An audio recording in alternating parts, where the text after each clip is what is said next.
Hello students, welcome to our YouTube channel LK chemistry. Students, आज के इस video lecture में हम बात करेंगे द्विघात समीकरण। द्विघात समीकरण का हमने पिछली वीडियो में बेसिक इंट्रोडक्शन वाला पोर्शन कवर किया था। उसमें हमने द्विघात समीकरण का मानक रूप तथा द्विघात समीकरण के मूल को हम कैसे ज्ञात करते हैं गुणनखंड विधि के द्वारा, हमने वो सीखा। और आज के इस वीडियो लेक्चर में हम बात करेंगे द्विघात समीकरण को पूर्ण वर्ग विधि से किस प्रकार से हम हल कर पाते हैं। ओके, चलिए बात करते हैं। और इसके लिए हम एक आपकी एक्सरसाइज का ही प्रैक्टिस कर लेते हैं जो NCERT बुक्स में दे रखा है 4.3 एक्सरसाइज 4.3। इसी से हम ले लेते हैं और इसमें एक टाइप की प्रॉब्लम आती है कि पूर्ण वर्ग विधि द्वारा द्विघात समीकरण को हम कैसे ज्ञात करते हैं। तो इसके लिए आपको कुछ थोड़े से नियम के बारे में जानकारी होना चाहिए, किस प्रकार से आप हल कर पाएंगे। इसके लिए थोड़ा सा हम आपको एक इम्पोर्टेंट जो सूत्र एक साइंटिस्ट ने दिया था, श्रीधराचार्य सूत्र, उसको डिटेल में समझाते हैं पहला और उसकी सहायता से तब बात करेंगे। ओके, देखो द्विघात समीकरण हमारी इस रूप में होती है ax² + bx + c = 0। ये इसकी मानक रूप है, मानक रूप ही होता है द्विघात समीकरण का। और इसके मूलों को ज्ञात करने का एक तरीका है, श्रीधराचार्य जो साइंटिस्ट थे उन्होंने बताया, श्रीधराचार्य सूत्र। वो क्या कहता है कि x का जो मान निकाल सकते हैं, इसमें तो x बराबर होता है -b + -√b² - 4ac/2a। इस फॉर्मूले की सहायता से हम द्विघात समीकरण के मूलों को आसानी से ज्ञात कर सकते हैं।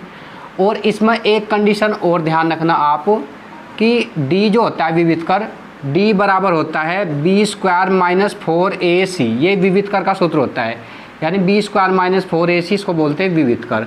अब विविधकर में भी एक कंडीशन है, थोड़ा ध्यान रखना।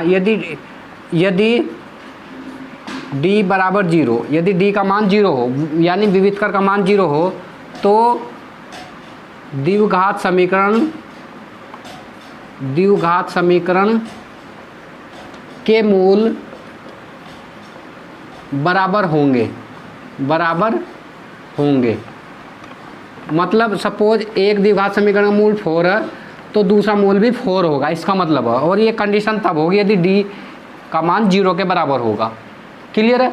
यदि विविधकर का मान 0 के बराबर होता है तो द्विघात समीकरण के मूल कैसे होते हैं? समान या बराबर होते हैं। क्लियर बात? अच्छा, एक कंडीशन और, यदि d का मान ग्रेटर देन 0 हो, d का मान ग्रेटर देन 0 हो तो मूल कैसे होंगे? वास्तविक होंगे। ये कंडीशन ध्यान रखना। और एक कंडीशन और, ये मेन 3 कंडीशन, ये आपको तीनों कंडीशन पता होना चाहिए। यदि d का मान 0 से छोटा हो, d लेस देन 0, तो मूल कैसे होंगे भाई?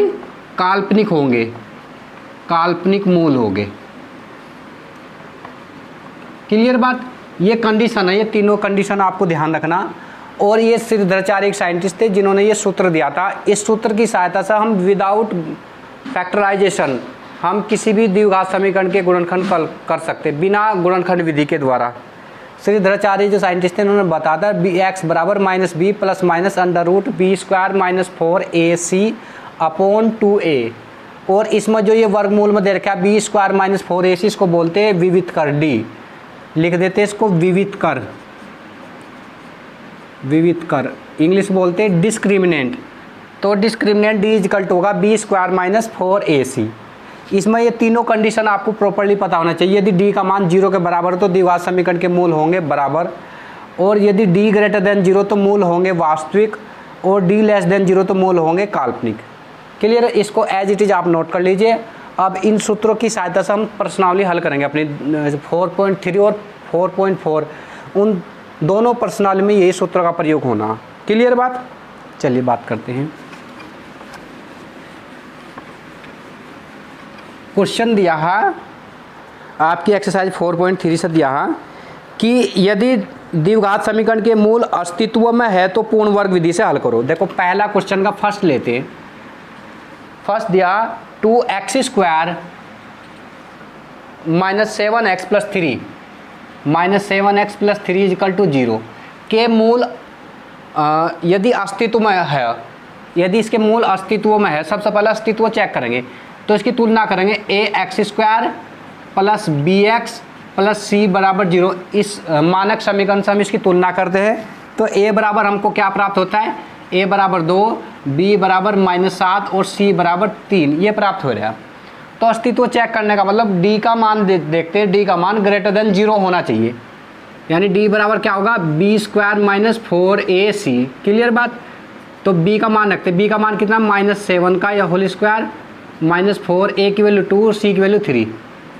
माइनस का वर्ग प्लस होता है, 7 का वर्ग 7 49, माइनस 4 दूनी 8 या 24, तो कितना होगा 9 में 4 घटाओगे 5, 25 आ गया, यानी d का मान 25 होगा। तो आप लिखोगे चूँकि d ग्रेटर देन 0 तो मूलों का अस्तित्व होगा, मूलों का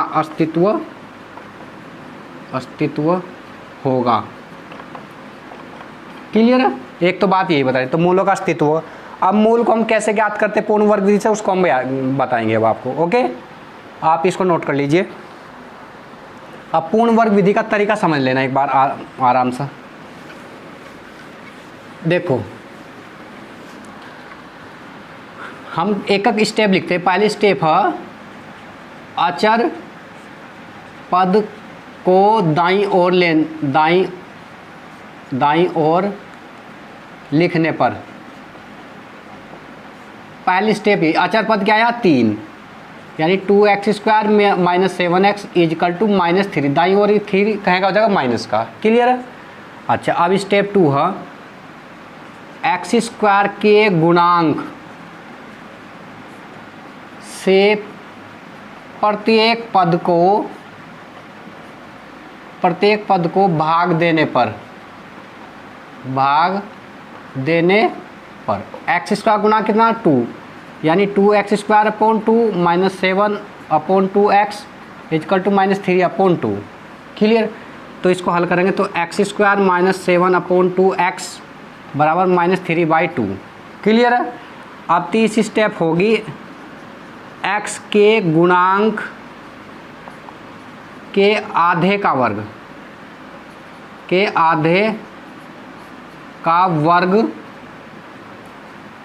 दोनों ओर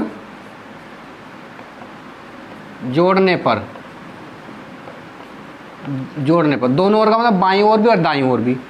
तो यहाँ पर x का गुणांक कितना भाई 7/2, 7/2, तो इसका आधा कितना बटे 2 बराबर हो जाएगा 7/4। इस आधे x के गुणांक के आधे का वर्ग ये होगा 7/2, तो 7/4 का स्क्वायर बाईं तरफ भी जोड़ना और दाईं तरफ भी जोड़ना। ओके, चलिए बात करते हैं। x² माइनस 7/2x प्लस 7/4 का होल स्क्वायर, ये हमने बाईं ओर जोड़ दिया बराबर -3/2 प्लस 7/4 का स्क्वायर दाईं ओर भी जोड़ दिया हमने। क्लियर है। अच्छा, ये सूत्र बन गया हमारा किसका, ये सूत्र बन जाता है x माइनस 7/4 का होल स्क्वायर का सूत्र बन गया। ये x माइनस 7/4 का होल स्क्वायर, यदि इसका होल स्क्वायर खोल लेंगे तो यही आएगा। देखो a² plus b² minus 2ab।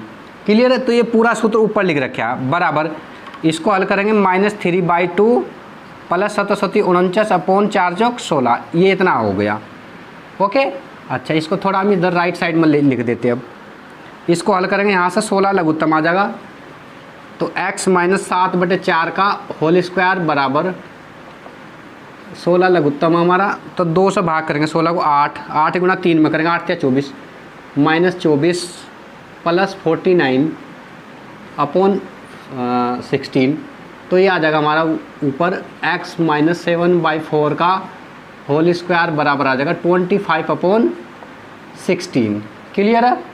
इसको हम एक रूप में लिख सकते हैं। अब x माइनस 7/4 का होल स्क्वायर बराबर, ये 5 का स्क्वायर है और नीचे 4 का स्क्वायर, 5/4 का होल स्क्वायर।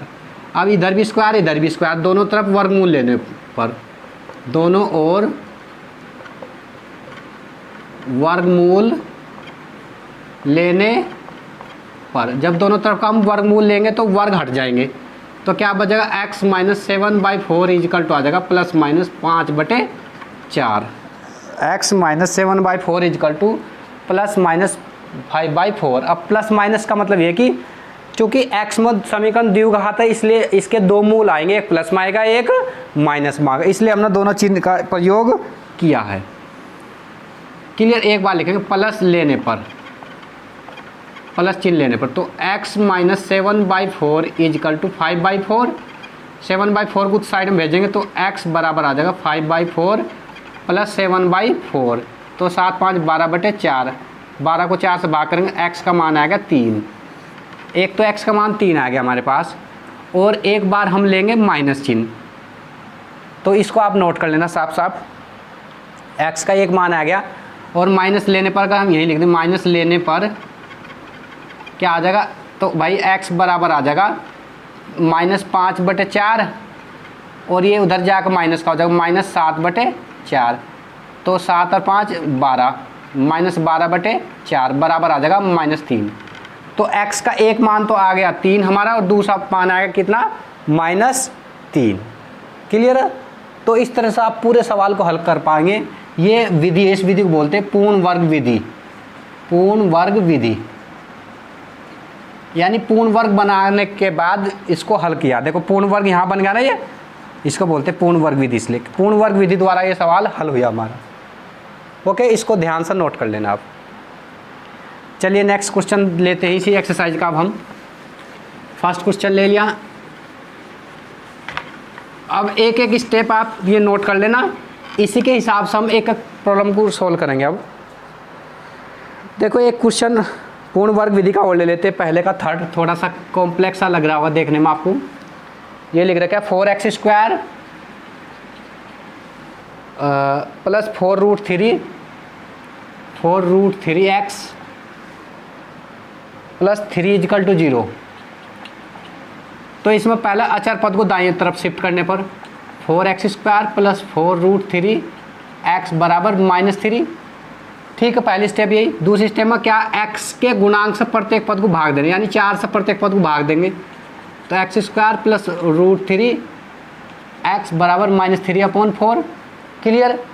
अब तीसरी स्टेप में x के गुणांक के आधे का वर्ग, यानी x² x का गुणांक कितना, √3x, तो इसके गुणांक के आधा, तो √3/2 का वर्ग बाईं तरफ भी जोड़ देंगे और दाएं और भी इसको ही हम जोड़ देंगे, -3/4 प्लस √3/2 का वर्ग।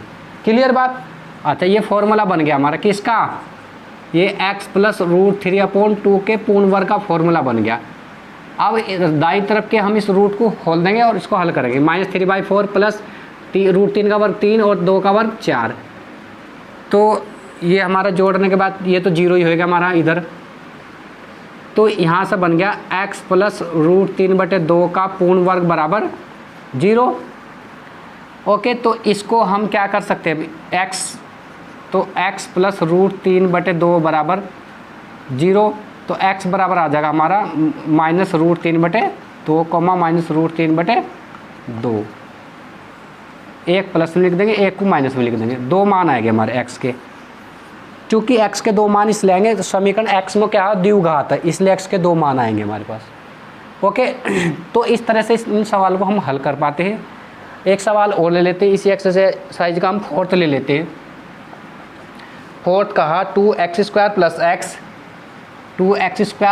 x plus 4 equal to 0। तो पहले हम चेक करते हैं ये अस्तित्व में है या नहीं है, यानी इसका d निकालते हैं। d इजकल टू होता है b² माइनस 4ac। b की जगह इसकी तुलना करेंगे हम, तो b की जगह x का गुना कितना है, 1 का स्क्वायर माइनस 4, a का मान कितना 2, c का मान कितना 4, तो 1 का स्क्वायर 1 में 4 दूनी 8, 4 दूनी 8 चौक 32, 32 में से एक घटा कितना आ गया -31, यानी d का मान लेस देन 0, तो मूल वास्तविक अस्तित्व में नहीं होंगे, अस्तित्व में नहीं है, नहीं। क्लियर बात? तो इस प्रकार से हम इन सवालों को चेक कर पाते हैं।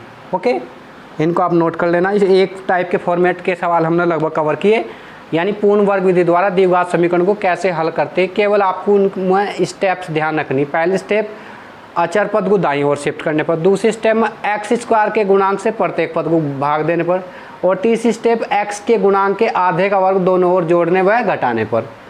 ये 3 स्टेप है और फिर हम उसको धीरे से हल करते जाते हैं और फिर दो राइट साइड में 2 चिन्ह प्राप्त होते हैं हमें, प्लस व माइनस। एक बार प्लस चिन्ह लेने पर हल करते हैं, एक बार माइनस चिन्ह लेने पर, तो एक्स के 2 मान हमें प्राप्त हो जाते हैं। ओके, इसको नोट करना आप।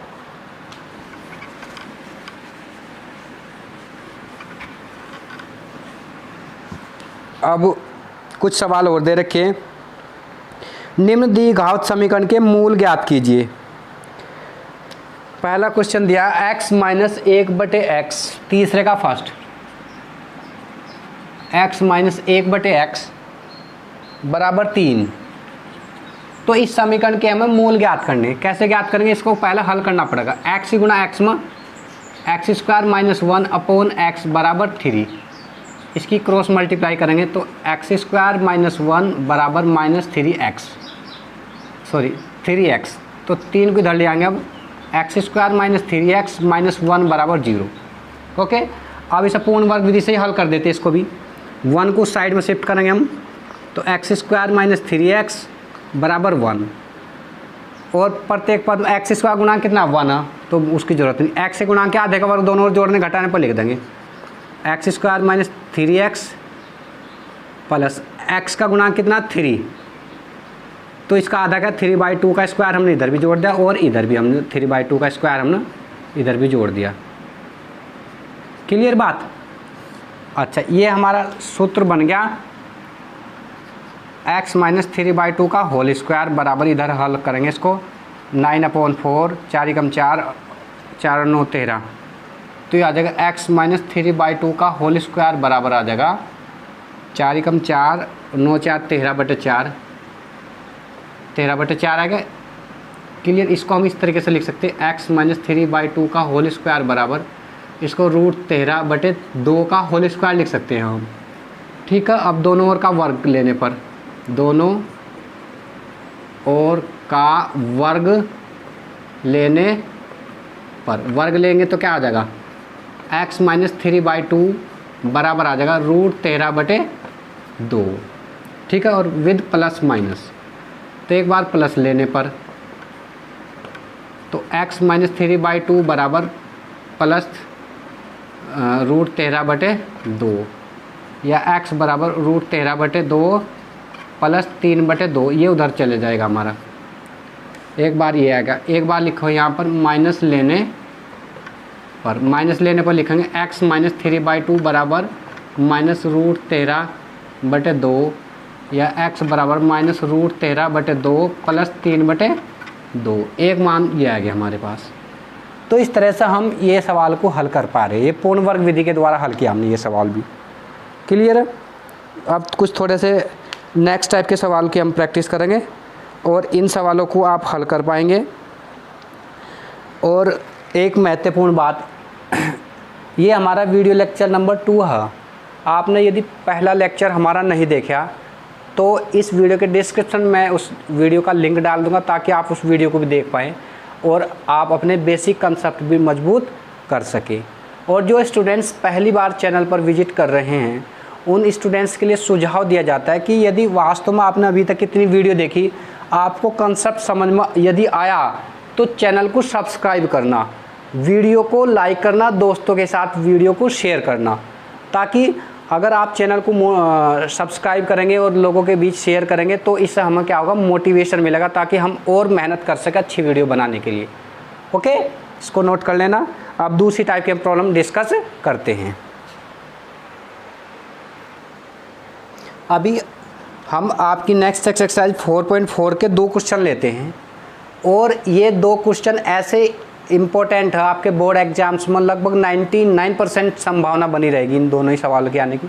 हो सका नंबर चेंज हो जाए लेकिन फॉर्मेट वही रहेगा सवाल को सोल्व करने का। ओके, इन 2 सवाल को हम लेते हैं। फर्स्ट क्वेश्चन दिया आपका 4.4 से लिया हमने उदाहरण के आधार पर। फर्स्ट ले लेते हैं। इसका दिया है कि निम्न द्विघात समीकरण के मूलों की प्रकृति ज्ञात कीजिए, यदि मूल अस्तित्व में है तो उन्हें भी ज्ञात कीजिए। फर्स्ट लेते हैं 2x² minus 3x plus 5, 2x² minus 3x plus 5 equal to 0। ये क्वेश्चन दिया 2x² minus 3x plus 5 is equal to 0। इसकी तुलना करेंगे हम ax² plus bx plus c बराबर 0 से करेंगे तो a का मान कितना आता है 2, b का मान कितना आता है -3, c का मान कितना आता है 5। देख ले a के सामने क्या लिखा है, b के सामने क्या लिखा है, c के सामने क्या लिखा है। तो d ज्ञात करेंगे। पहला अस्तित्व चेक करने के लिए हम इसका विविध कर ज्ञात करेंगे। विविध कर का सूत्र क्या होता है, d बराबर b² माइनस 4ac। b का मान रखेंगे -3 का स्क्वायर -4, a का मान 2, c का मान 5। तो 3 का स्क्वायर 3 तिया 9, माइनस का वर्ग प्लस हो जाता है, 4 दूनी 8 पंजे 40 -40। तो 40 में से लेस करें कितना आ जाएगा -31। तो यानी d का मान कितना आ गया लेस देन 0। यहाँ लिखते हैं चूँकि d का मान 0 से कम है अतः मूल काल्पनिक होंगे, काल्पनिक होंगे। बस केवल इतने से हमारा काम चल जाएगा। चूँकि d का मान 0 से कम है, माइनस मारा आते मूल कैसे होंगे, काल्पनिक होंगे। अब कोई ऐसा देखते हैं जिसके मूल वास्तविक होंगे, उसको भी हम ज्ञात करके देखते हैं। ये तो फर्स्ट था हमारा। अब देखते हैं सेकंड। सेकंड दिया है 3x²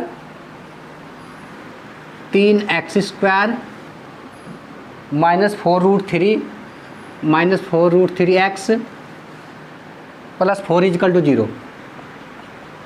इसके गुणनखंड इसके देखने हम तो इसका विविध कर ज्ञात करते। पहले a का मान कितना भाई 3, ये a का मान, b का मान कितना है -4√3 और c का मान कितना है 4। ठीक है, तो d बराबर b² माइनस 4ac माइनस 4√3 का होल स्क्वायर माइनस 4, a का मान 3, c का मान 4। हल करते हैं।